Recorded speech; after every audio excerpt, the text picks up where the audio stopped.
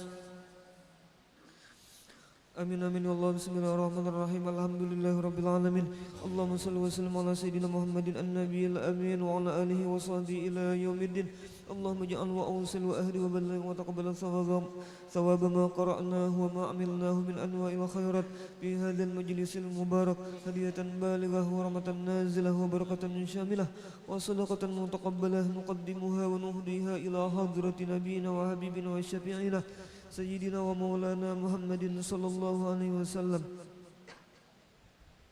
ثم إلى أرواح آبائه وأزواجه وإخوانه من الأنبياء والمرسلين صلوات الله وسلامه عليه وعليهم أجمعين وعلى آل كل والصحابة والقرابة والتابعين وتابع التابعين ومن تبعهم بإحسان إلى يوم الدين ثم إلى أرواح الأربعة الأئمة المجتهدين ومقلدين في الدين والعلماء العاملين والفقهاء والمحدثين والقراء والمفسرين والسادة الصوفية المحققين وأولياء الكون أجمعين وإلى أرواح جميع أموات المسلمين والمسلمات والمؤمنين والمؤمنات خصوصا إلى روح السيد الشيخ السيد محمد بن عبد الكريم السمن المدني وخليفته مولانا الشيخ محمد راشد بن عبد الله البنجري والشيخ سعد الدين محمد طيب بن مفتي محمد أسعد تانيرا ودت أحمد بن مفتي محمد أسعد بالمة وشيخ محمد كشف الأنوار بن هجي إسماعيل وشيخ محمد شروان عبد الباقر وشيخ محمد سلمان مولي وسلمان جليل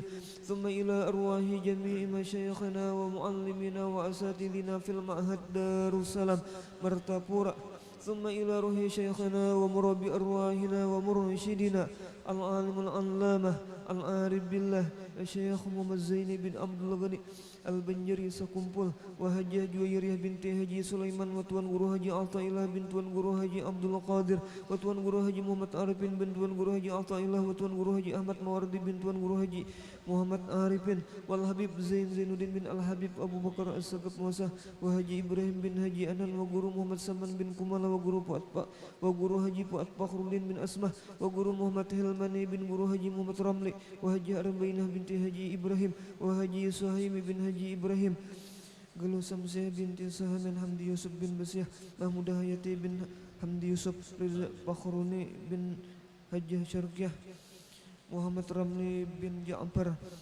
Kurnia binti Tubil Baharun bin Gimbur Amrah binti Arman Haji Agum bin Hawa Hajjah Nurusinah binti Rusli Hajjah Darsiam binti Haji Agum Hajjah Nurhayani binti Haji Agum wa ila ruhi ثم إلى روح صاحب المولد الإمام الحبيب علي بن محمد بن حسين الحبشي وإلى روح شيخنا ومرشدنا العالم الفاضل المكرم الشيخ محمد رضوان بن توان guru Haji Hasan Basri وأصولهم وفروعهم ثم إلى أرواح من أنفقوا أموالهم وجاهدوا بأموالهم وأنفسهم في هذا المعهد منهاج العابدين ووالدينا ووالديهم وأمواتنا وأمواتهم ثم إلى أرواح من ضاجعهم وقاربهم من أموات المسلمين والمسلمات كافة عامة من لهم زائر ولا زائر لهم وارحم الجميع برحمتك يا حنان يا منان يا أرحم الراحمين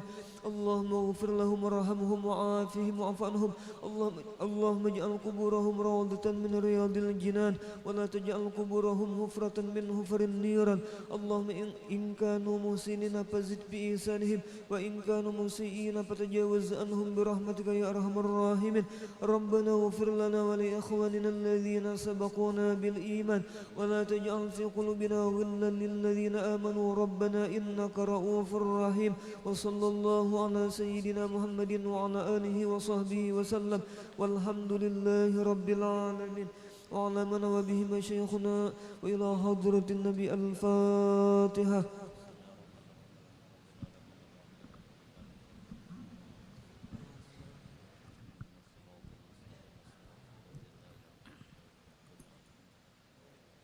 بسم الله الرحمن الرحيم الحمد لله رب العالمين اللهم صل وسلم على سيدنا مولانا محمد وعلى آله وأصحابه أجمعين ربنا تقبل منا إنك أنت السميع العليم وتب علينا إنك أنت التواب الرحيم ربنا آتنا في الدنيا حسنة وفي الآخرة حسنة وقنا عذاب النار وصلى الله على سيدنا مولانا محمد وعلى آله وأصحابه أجمعين بفضل سبحان ربك رب العزة عما يصفون وسلام على المرسلين والحمد لله رب العالمين.